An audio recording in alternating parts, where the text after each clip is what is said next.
Buenas, ¿cómo van? Ahora mismo estoy preparando la mochila porque en un rato salgo para una expedición muy interesante a un lugar emblemático de la provincia.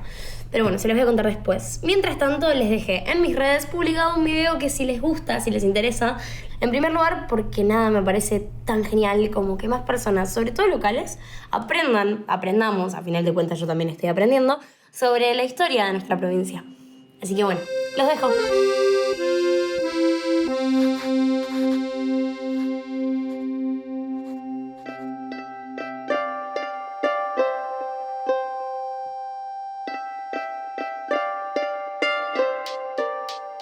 En la barca mi Chaco, mi tierra, mi pueblo, mi canto. Machicarma, Machicarmo. Ese no le boy.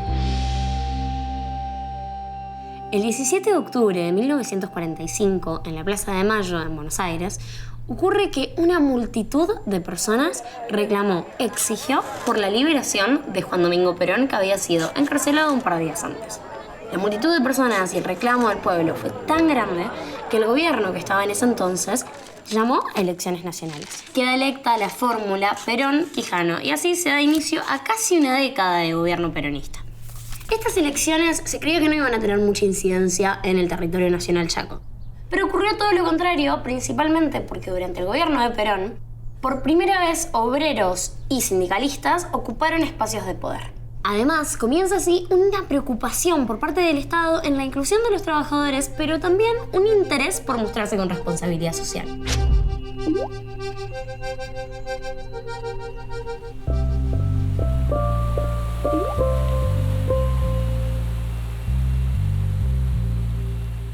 Barranquera forma parte del área metropolitana del Gran Resistencia.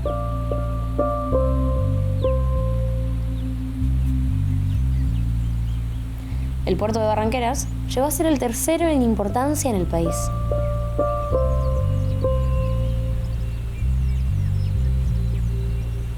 Era parte del cordón industrial, pero también era el punto de llegada al territorio.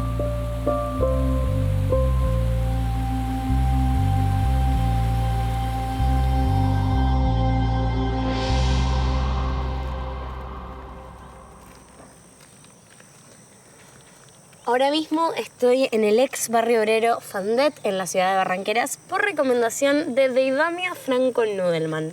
Ella es licenciada en Historia, pero también escribió un libro sobre los movimientos obreros en el Chaco. En un ratito estoy por salir para su casa, porque quiero que me cuente un poco más de todo lo que sabe.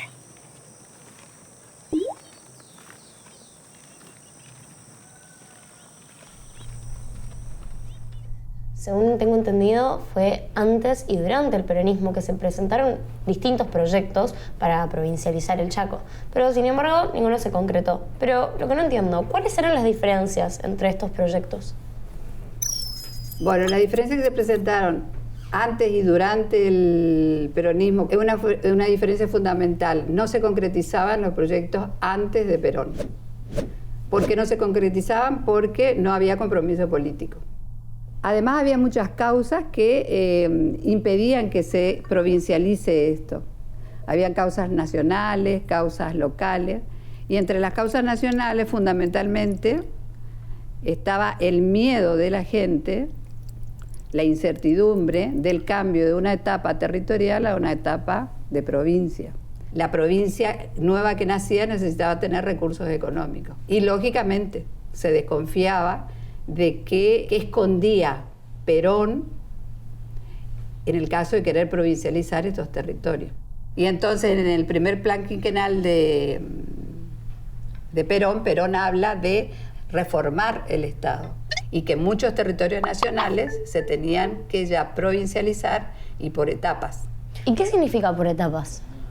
Por etapas significa hacerlo gradualmente, porque si se hacía de golpe, no te vayas a olvidar que también había otros territorios que podían ser provincia, y eso, lógicamente, es un trabajo que no se puede hacer de la noche a la mañana. Habían una serie de propuestas que debían cumplirse. Por ejemplo, mejorar el estilo de vida de las nuevas provincias, por ejemplo, otorgar créditos, regularizar los servicios públicos, nacionalizar obras públicas. Hay una persona del cual te quería hablar, que es el gobernador, el último gobernador que tuvo el territorio nacional del Chaco, que muy poco se conoce de él, que se llama Nicolás Russo.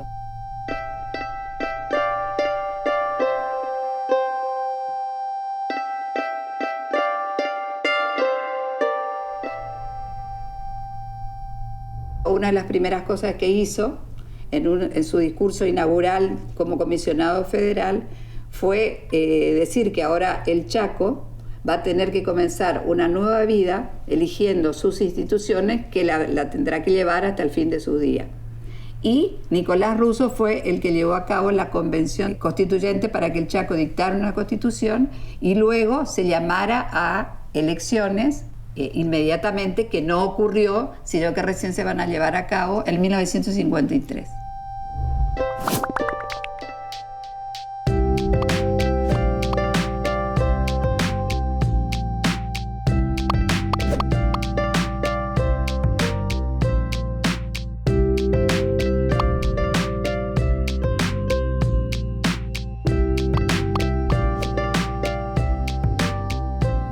Estamos cada vez más cerca.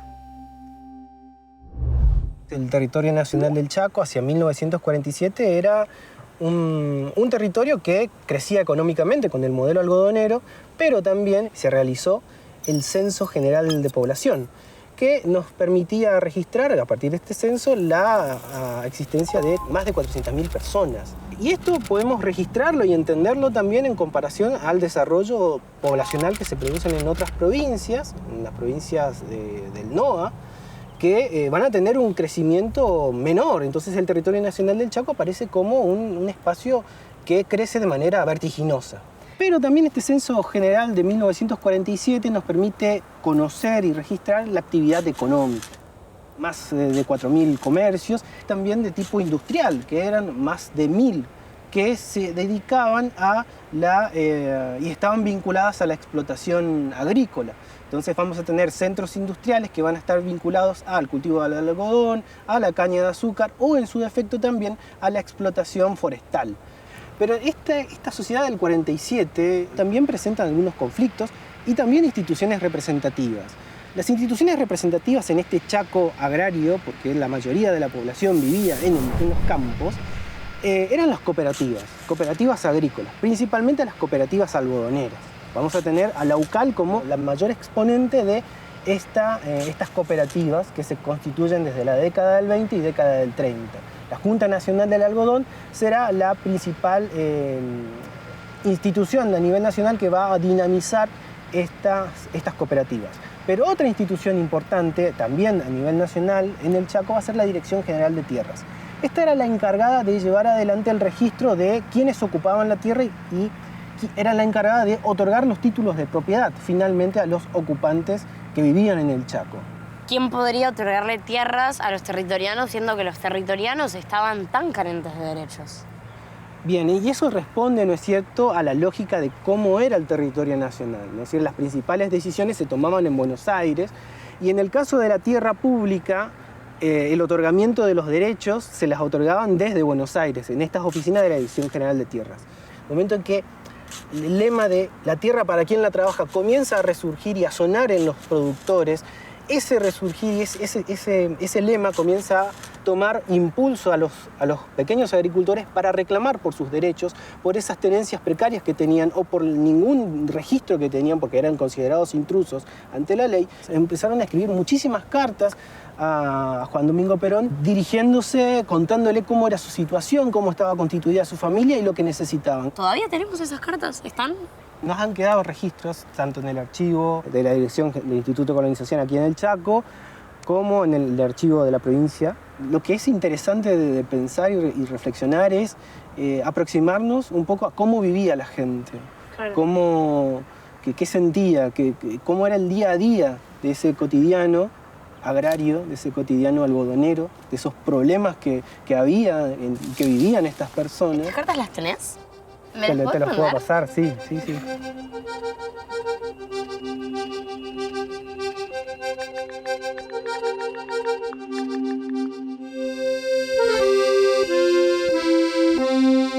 Pongo en manos del señor presidente presidente Perón y hermano de su muy estimado señor secretario privado, mi suerte personal. Porque, de otro modo, poca esperanza tengo en conseguir algún documento que me asegure mi pedazo de tierra que amo. Lucho y sigo luchando por la grandeza de mi adoptiva patria, la Argentina. Y si llegaría una hora de gravedad para el gobierno de nuestro gran presidente Perón, no me esquinaré mi vida para mostrar mi fieldad. ¿Te imaginas verla a Eva Duarte de Perón bajar de un vaporcito en 1946 en el puerto de Barranquera? Pero, ¿1946? ¿No fue en el 47 que vino? No, pará, te cuento.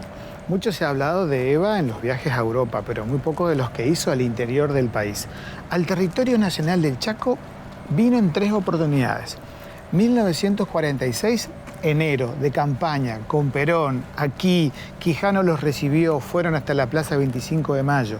El segundo viaje ya vino como primera dama, porque hicieron todo un recorrido que cruzó el Chaco en ferrocarril. Ellos venían de una visita presidencial en Bolivia y acá en Resistencia se llevó adelante la Fiesta Nacional del Algodón. De eso del ferrocarril creo que me suena haber visto en algún momento una foto, ¿no? Como de Eva entregando juguetes. Sí, esa es una imagen muy representativa de ella, pero es una imagen simbólica de solidaridad hacia la gente más humilde, con ropa, juguetes, pelotas para los chicos. Entonces asumo que el viaje que lo cambia todo para la provincialización fue el tercero. El tercero, 1949. Vino sola, en tren, hasta la estación francesa. Ahí los recibieron en un auto descapotable y fueron hasta la Plaza 25 de Mayo. Un acto, inauguraron varios espacios y ahí tuvo contacto con los miembros de la CGT y los obreros. ¿Pero por qué? ¿Qué pasó en ese viaje? Te cuento, se inauguró, por ejemplo, un barrio muy bonito que era de vivienda llamado Evita en los terrenos de la diócesis. Un barrio muy, pero muy coqueto, hermoso para los obreros. Pero además también se inauguró el Banco Hipotecario Nacional. Y el gobernador del territorio les ofrece un almuerzo en el Hotel Colón. Y allí, en ese momento, los obreros le plantean la necesidad de que el territorio ya estaba en condiciones económicas, sociales, culturales y políticas de convertirse en provincia. ¿Qué posición tomó Eva al respecto? Y Eva los apoyó, porque ella vio las necesidades que tenía este territorio, pero les puso una condición, que el primer gobernador de la nueva provincia sea un obrero. Perfecto, les era un trato hecho. Claro, por eso es que en 1953 el candidato para la gobernación va a ser Felipe Gallardo y de Olindo Felipe Vittel. Y así vamos a tener el primer gobierno de esa provincia presidente Perón, 1953. Lo que viene a continuación es una entrevista a Mayra Maggio. Para saber un poco más de quién es esta entrevistada, desliza hacia arriba.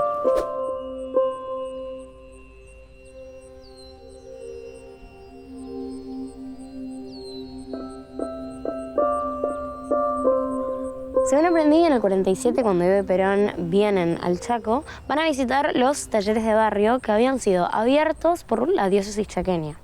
Y que luego, en el 49, cuando viene Eva, inaugura unos barrios obreros en tierras donadas por la iglesia. ¿Cómo se da esa relación?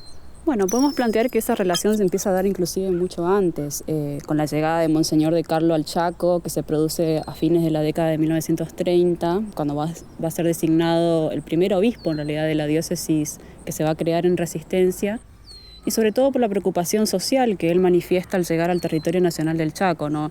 Le preocupan mucho la niñez, la situación de las mujeres, de los ancianos. Entonces, con estos talleres de barrio justamente lo que trataba era de poder contenerlos a estos sectores y poder ofrecerles también un oficio, que era lo que se aprendía en estos talleres de barrio.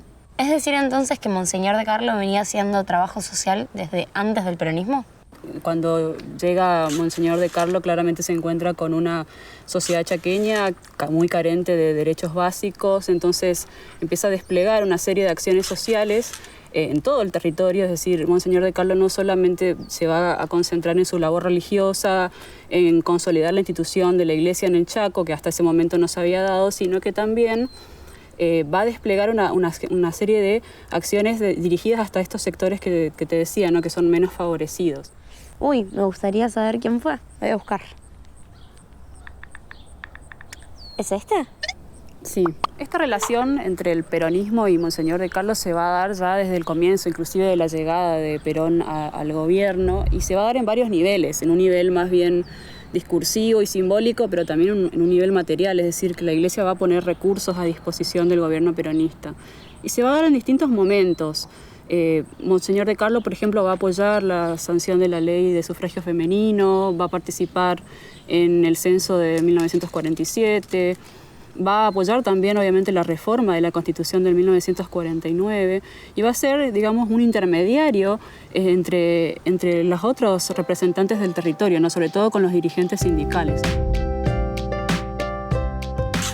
En Argentina, el reclamo por el sufragio femenino empezó a comienzos del siglo XX y estuvo vinculado a luchas y reivindicaciones del Partido Socialista, pero también de diversas organizaciones feministas. ¿Y cómo influyó todo esto con los procesos de provincialización?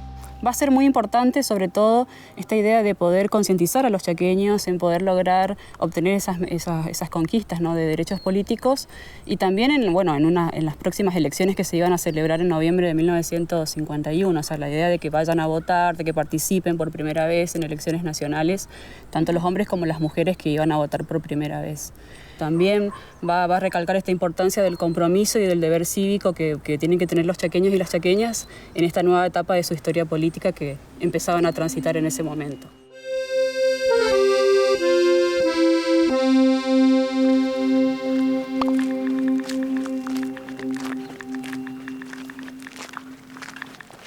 La verdad que por suerte tuve mucha experiencia de estar en un sindicato desde adentro, de muy chico, digamos. Lo acompañaba a mi viejo, él era delegado de la fábrica de Fandet, fábrica de hilos de Fandet acá de Barranquera. Él contaba que antes de Perón ellos no podían vestir libremente la vestimenta, digamos, de su gusto, porque era prácticamente prohibido, no podían usar zapatos. Tenían que estar vestidos como obreros. Obreros siempre que se lo distinga dentro de fábrica y fuera de fábrica en la sociedad. Eso fue, creo que, lo que más le marcó a él con la llegada del peronismo. Es decir, lo que él agradeció eso de poder tener su propia identidad. Sobre los años 20, cómo cambió todo y cómo con el tiempo el lugar de los sindicatos y el lugar de las luchas de hombres y mujeres para ganar estos derechos. Sí, sin duda la lucha fue, y lo es todavía, es prolongado, porque si uno tuviera que reivindicar todo un 100%, hay un largo trecho todavía, se tiene que seguir luchando. Pero sí, bueno, con la llegada de Perón él se respetó, por ejemplo, el horario laboral, que antes era de sol a sol. No había vacaciones, no había aguinaldo, sueldos de miseria, tal es así que la gente no podía darse un pequeño gusto, tal vez. Y bueno, eso es una lucha constante. Yo hablo de lucha porque me crié en un sindicato y sé que eso es constante y que por todo lo que se ha luchado ya en esa época y cuánto falta. ¿Puedo preguntar qué tenés en esa caja? Ah, bueno, sí, mirá, alguna, un recuerdo, ¿viste? De esa época. Fíjate, por ejemplo, a ver vos que lees mejor, ¿qué me dice?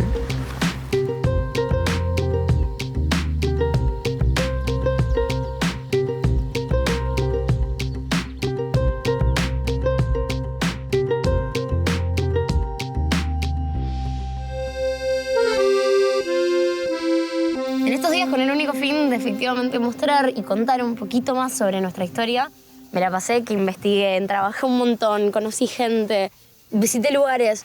Y ahora lo que me pasa es que necesito encontrar cuáles son las siguientes pistas para continuar con esta búsqueda. Así que si vos conocés algún lugar que no me puede faltar para continuar con esta investigación, O si conoces alguna historia de tus antepasados, te dejo la caja de preguntas.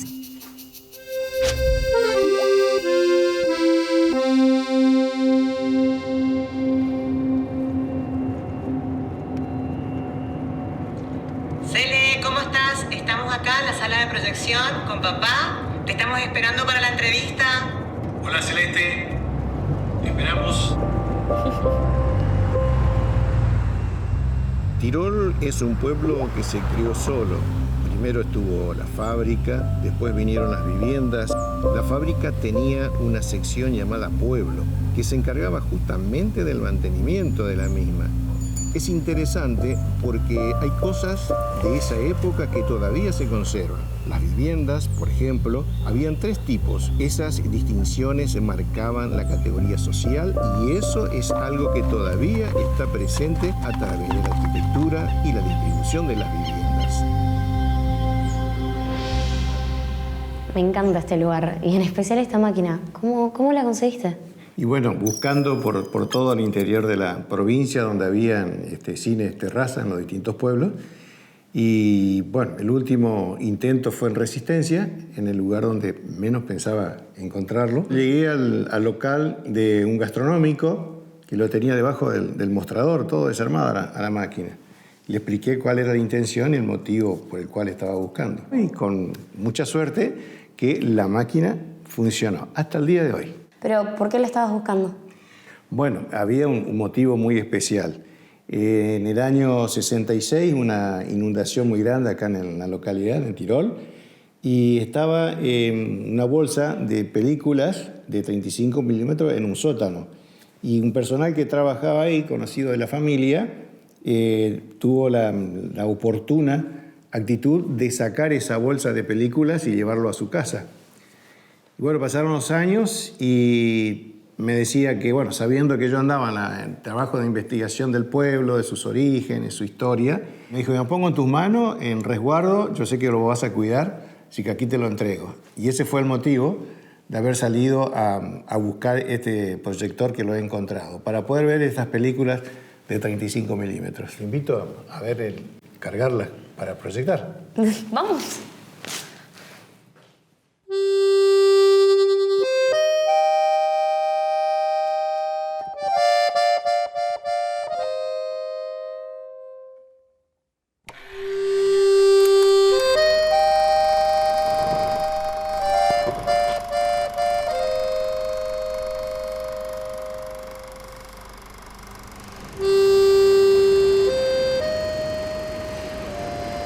Puerto Tirol fue una de las primeras ciudades fundadas en el territorio nacional del Chaco, por su cercanía con el río Paraná. Luego, con el aumento de las fábricas, entre las que se destaca la de Tanino, que aún funciona, se conformó como un pueblo industrial. Las películas de Rolfi reflejan la historia de Tirol y dan cuenta de las voces y los reclamos por mejores condiciones laborales de los trabajadores y trabajadoras, que con sus reivindicaciones también demandaban la provincialización.